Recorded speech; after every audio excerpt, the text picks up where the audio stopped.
ఏదో డబ్బులు ఇవ్వకపోతే మమ్మల్ని తిడుతుంది, కొడుతుంది.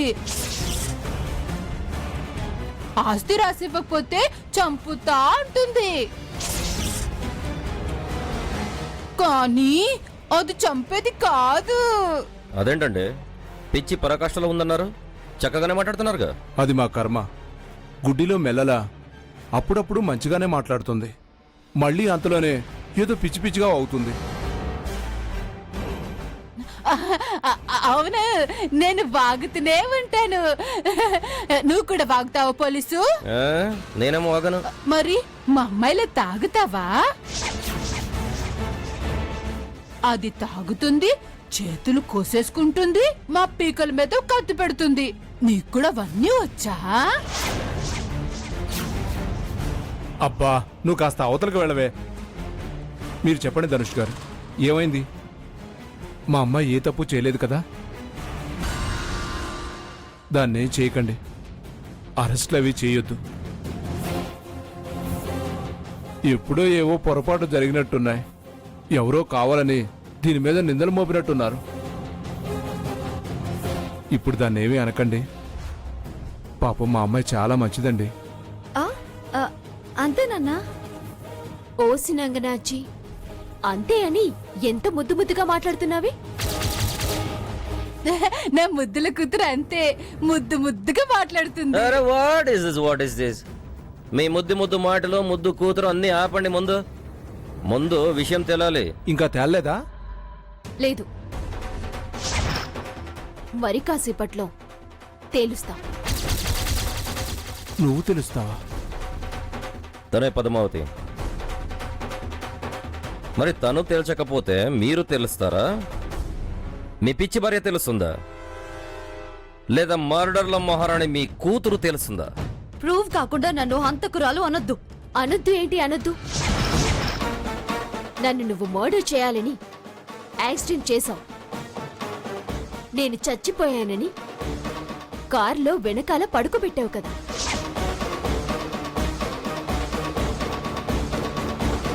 అప్పుడు నా చేతిలో నుంచి ఫోన్ నీ కారులోని జారింది. దాన్ని నువ్వు నీ చేత్తోనే పడేశావు. నో, నీ చేతిలో ఫోన్ అంటే నిన్ను నేను కారులో చేర్చడం ఏంటి? ఫోన్ పారేయడం ఏంటి? అంతా కట్టు కదా. కట్టు కదో పిట్ట కదో తేలుస్తానుగా. ధనుష్ గారు, దీని కార్ బయటే ఉంది. ఒకసారి డోర్ ఓపెన్ చేయండి, మీకే తెలుస్తుంది.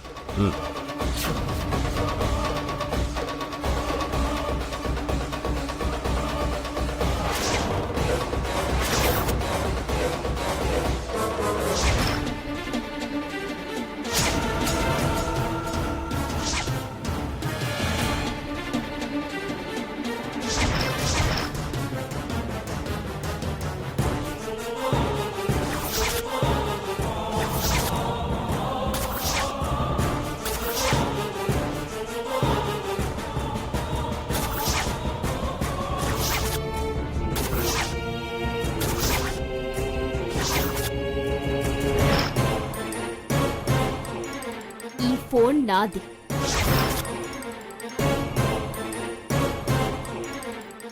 ఇప్పుడేమంటావే? నన్ను పూడ్చిపెట్టిన దగ్గర నీ చెప్పులున్నాయి. మీ ఇంటి బయటున్న కార్ దగ్గర నా ఫోన్ దొరికింది. ఏమంటావు ఇప్పుడు? ఇవి నా కార్లోకి ఎలా వచ్చాయి? చెప్పాను కదా, నేను శవమైపోయానని వెనకాల పడుకోబెట్టినప్పుడు అని. నో, ఇదంతా ఎవరు కావాలని ఆడుతున్న నాటకం. నువ్వే ఏదో ప్లే చేస్తున్నావు. హే, ప్లే చేస్తుంది నువ్వు. ఇంకా ఆపుతావా నీ దబాయింపు? ధనుష్ గారు, అర్జెంటుగా డాగ్ స్క్వాడ్ ని పిలిపించండి. క్లూ టీమ్స్ ని పిలవండి. ఎవరు హత్యా ప్రయత్నం చేశారో, ఎవరు ఎక్కడే శవాన్ని పూడ్చాలని చూశారో తేలిపోతుంది. లేకపోతే స్టేషన్ కి తీసుకువెళ్లి 4 తగిలించండి. విషయం అదే బయటకొస్తుంది.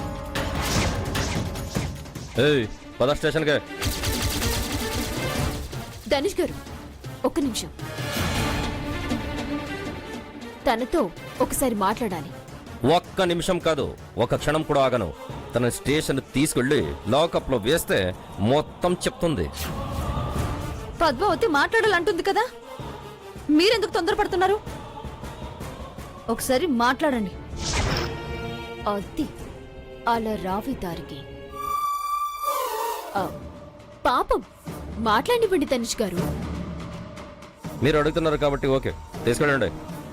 వెళ్ళ రా.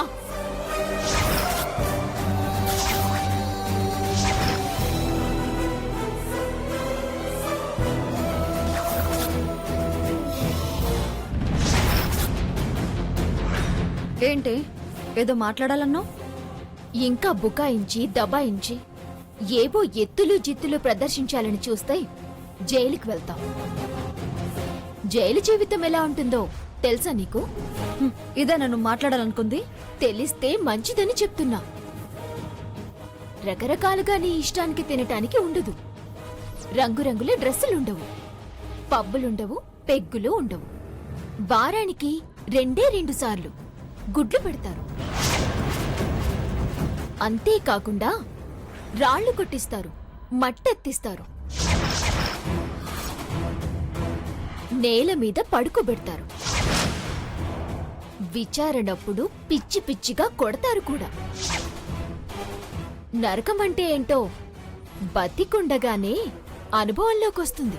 ఇదంతా కాదు, అసలు నువ్వేదో చెప్పాలనొచ్చావు. ఏంటది?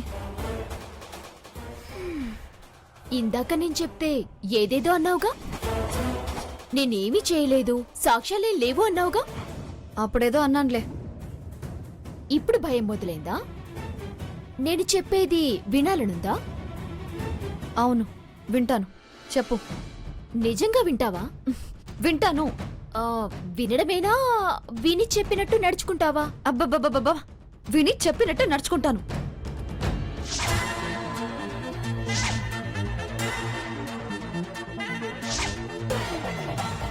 ఆస్తిరాయ్.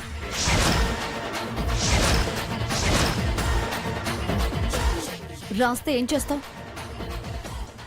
నిన్ను రక్షిస్తా. నిన్నే నిర్దోషిగా నిలపటానికి ప్రయత్నం చేస్తా. నీ జీవితం నువ్వు అనుభవించేలా చేస్తా. నిజంగా చేస్తావా?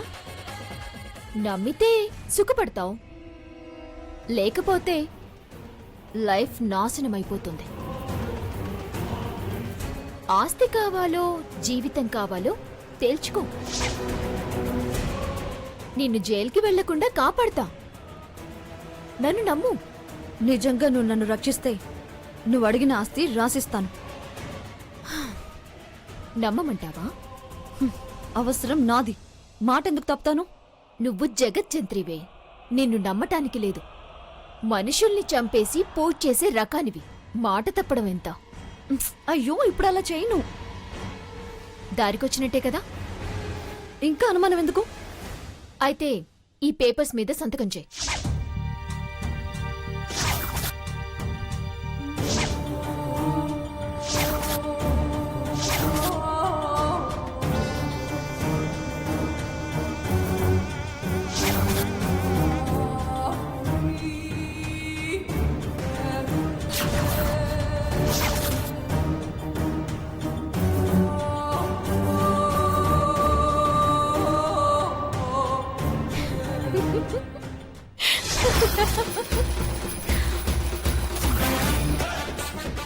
ఎందుకే నవ్వుతున్నావు?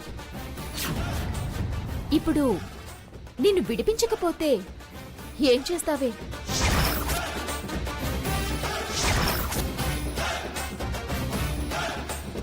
మోసం చేస్తావా? మోసగాళ్ళని మోసం చేస్తే తప్పేం లేదు. నమ్మమన్నావు? నమ్మితేనే కదా మోసం చేయగలిగేది. ఎవరే నువ్వు? నా మీద ఎందుకు కక్ష కట్టావు? నువ్వు పద్మావతి మీద కక్ష కట్టలేదా? పద్మావతి నువ్వే అన్నావు. లక్ష్య అంటాను. నీకనవసరం. ఇప్పుడు నీకింకో షాకింగ్ న్యూస్ చెప్పనా? పద్మావతివి కాదంటావా? కాదు. మరేంటి? ఇందాక నీకు సగం నాకు సగం అన్నాను కదా. అవును. కానీ ఇప్పుడు మొత్తం రాయించుకున్నాను.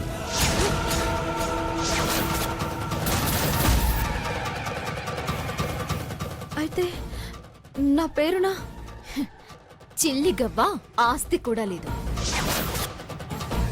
శిక్ష తప్పినా జైలు బతికే ఇక్కడ. అవునా? ఇదంతా నా కర్మ. అనుభవించు. నువ్వు ఏడుస్తూ కూర్చు. నేను వెళ్ళి శిక్ష పడకుండా మేనేజ్ చేస్తాను. Bye bye.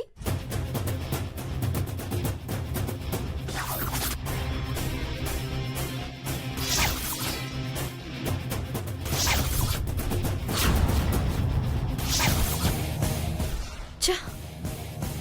ఆస్తి పోతే పోయింది. జైలుకి వెళ్లకుండా ఉంటాను.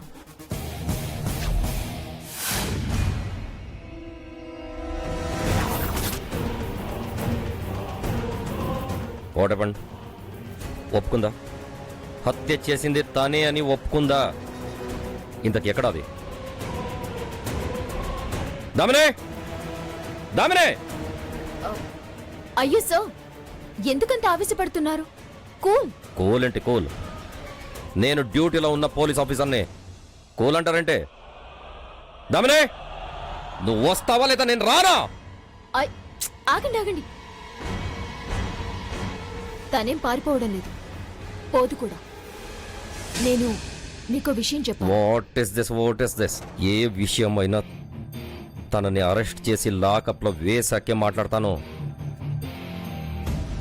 దామినే, దామినే! సార్ సార్ సార్, నా కూతుర్ని అరెస్ట్ చేయకండి ప్లీజ్. అది హత్య చేసే అంత దుర్మార్గురాలు కాదండి. ఎస్, అది కరెక్టే. What is this? అంటే ప్లేట్ మరుస్తున్నారా? లోపలికి వెళ్ళి ఇద్దరు ఏం మాట్లాడుతున్నారు? సారీ సార్, మీరు నా విషయంలో పొరపాటు పడ్డారు. What is this? పొరపాటు పడడమా? నేనా? ఈ ధనుష్ ఎప్పుడు పొరపాటు పడడు. అది అసంభవం. ఇంకా అసంభవం ఏంటి సార్? పడ్డారు. నన్ను పద్మావతి అనుకోవడంలోనే పడ్డారు.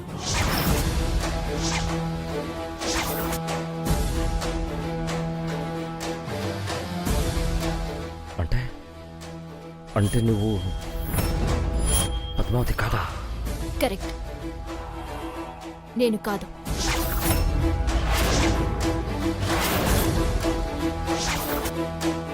నేను పద్దు ఫ్రెండ్ని. ఇదేనా మీరిద్దరు లోపలికి వెళ్ళి మాట్లాడుకుని వచ్చింది? నువ్వు పద్మావతి ఫ్రెండ్వా? దామినితో ఎంత బేరం కుదురించుకొని ఇలా మిత్రద్రోహం చెయ్యాలని చూస్తున్నావు? నేరం చేసిన వాళ్ళకే కాదు, నేరం సమర్థించిన, నేరం ప్రోత్సహించిన శిక్ష పడుతుంది. హంతకులకే కాదు, కత్తి అందించిన వాళ్ళు కూడా నేరస్తులే. హత్య లేదు, హంతకులు లేరు. కత్తి లేదు, అందించటము లేదు. అసలు నేరమే లేదు. ఇంకా శిక్ష ఏంటి?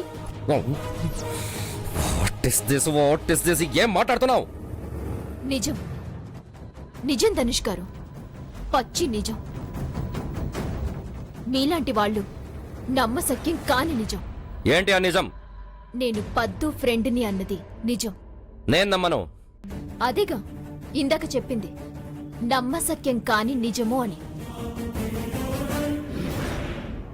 చూడండి, పద్మావతి కనపడకపోవడం నిజం, మీకు కంప్లైంట్ ఇవ్వడం నిజం. నా స్నేహితురాలికి యాక్సిడెంట్ అయింది, అది హాస్పిటల్లో ఉంది. నేను దాన్ని చూశాక ఆ యాక్సిడెంట్ ఎవరు చేశారో అర్థమైంది. ఈ ఇంట్లో ఉండే దామిని అని. పద్మావతి విషయం తెలిసాక నాకు ఈ దామిని మీద డౌట్ వచ్చింది. ఈ ఫోన్ పద్మావతిదే. దీన్ని ఆధారంగా చేసుకొని ఆ దామినిని ఫాలో అయ్యి రకరకాలుగా ట్రాక్ చేసి చూసా. బ్లాక్మెయిల్ చేశా. ఎన్ని విధాలుగా ప్రయత్నించినా తనకి యాక్సిడెంట్ విషయంలో ఏ ప్రమేయం లేదని తేలింది. నేను నమ్మను. మీరిద్దరు కలిసి కేసుని మిస్లీడ్ చేయాలని చూస్తున్నారు. నా ఫ్రెండ్ కేసుని నేనెందుకు పక్కతో పట్టించాలని చూస్తాను? దోషుల్ని రక్షించాలని నేనెందుకు చూస్తాను? నేను చెప్పేది నిజం. నేను ముందు నుండి చెప్తూనే ఉన్నాను కదా. మీరు మాట్లాడకండి. చూడండి, ఈ కథలన్నీ వినడానికి నా దగ్గర టైం లేదు. ముందు దామిని పిలవండి. పద్మావతి గురించి నువ్వు చెప్పేదంతా నిజమని ప్రూవ్ అయ్యాకే ఆ దామిని నేను వదులుతాను. దామిని, దామిని! పాపం, తను భయపడుతుంది సార్. What is this?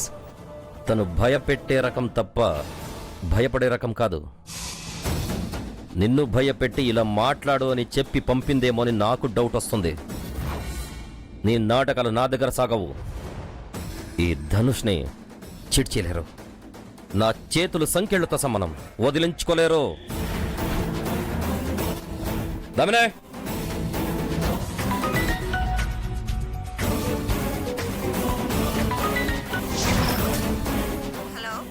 చెప్పండి అండి. నేను పద్మావతి కేసుని ఇన్వెస్టిగేషన్ చేస్తున్నాను. కాసేపు ఓపిక పట్టండి. ఆ దామిని అరెస్ట్ చేసి స్టేషన్ తీసుకెళ్లి నాకు తగిలిస్తే మొత్తం కక్కుతుంది. అయ్యో, అవసరం లేదు బాబు. పద్మావతి ఆచూకీ తెలిసింది. తనకి యాక్సిడెంట్ అయిందంట. హాస్పిటల్లో ఉందంట. యాక్సిడెంట్? ఏ హాస్పిటల్? గార్డెన్ హాస్పిటల్ బాబు. వస్తున్నానండి, వస్తున్నా. నమ్ముతారా? ఇప్పటికైనా నమ్ముతారా నేను నిజం చెప్తున్నానని? మిగతాదంతా ఊహ అని? ఓహో, భ్రమో. నేను హాస్పిటల్కి వెళ్ళి ఎంక్వైరీ చేసి క్లారిటీ తెచ్చుకున్నాక ఏం చెయ్యాలో నేను డిసైడ్ అవుతాను.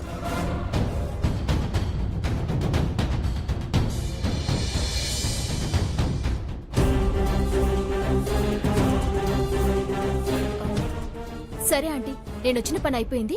ఇక నేను బయలుదేరుతాను. ఆగో.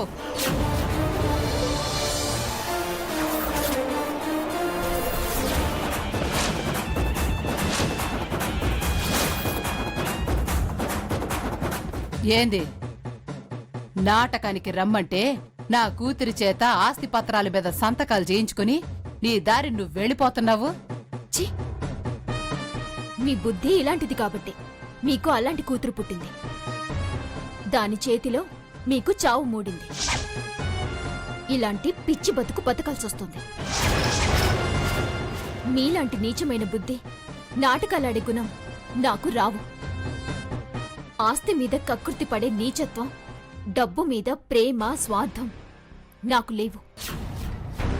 నాకలాంటి దుర్మార్గపు ఆలోచనే ఉంటే నీ పేరున ఉన్న ఆస్తిని నా పేరు మీద రాయించుకునేదాన్ని.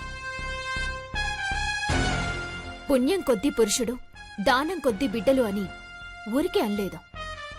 మీరెంత కకృతి పడ్డారో మీ కూతురు అంతే. అదే తొందరపాటు. నేను నటినే కావచ్చు, కానీ ఈ విషయంలో డబ్బాసకు నటించడానికి రాలేదు. మీ కథ విన్నాక అయ్యో పాపమని మానవత్వంతో వచ్చాను. మీరిలాగే కాసుల కోసం కకృతి పడుతూ ఉండండి. మీ కూతురు కత్తులు నూరుతూ ఉంటుంది. ముందు మీరు మారి మీ కూతుర్ని మార్చే ప్రయత్నం చేయండి. బాగుపడతారు.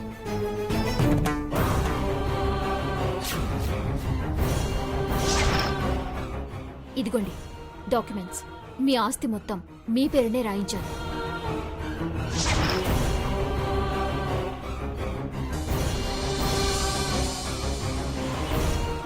అయ్యో, పొరపాటు పడ్డాను తల్లి. మమ్మల్ని క్షమించు. తొందరపడ్డాను. అమ్మా, తప్పుగా అనుకున్నాం. నోరు జారాం. నీకిస్తా అన్నది ఇస్తాం. తీసుకెళ్ళమ్మా. ఛీ! మళ్ళీ అదే మాట. నేను డబ్బు మనిషిని కాదన్నానుగా. సాటి మనిషి కష్టాల్లో ఉంటే ఆదుకుందామనొచ్చాను. ముందు మనుషుల్ని అర్థం చేసుకోవడం తెలుసుకోండి. ఆస్తులు అవే సమకూరుతాయి.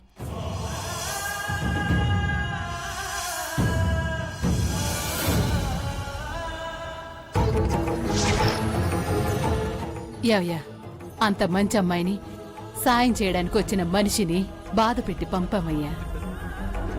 ఇప్పుడు చాలా కోపం మీద ఉండదు. తర్వాతైనా వెళ్ళి తాంబూలం, పసుపు, కుంకుమ పెట్టొద్దాం. ఇవాళ రేపు కల్పించుకొని ధర్మం పాటించేవాళ్ళని చూసాం. కాని ఈ పిల్ల ఇంత నిజాయితీగా సాటి వాళ్ల కోసం పాటుపడే మనిషిని మొట్టమొదటిసారిగా చూస్తున్నానయ్యా. పద్మావతి స్థానంలో వచ్చానని నాటకంగా అన్న మాటే గాని అచ్చం ఆ పద్మావతి బుద్ధులేనే తనవి కూడా.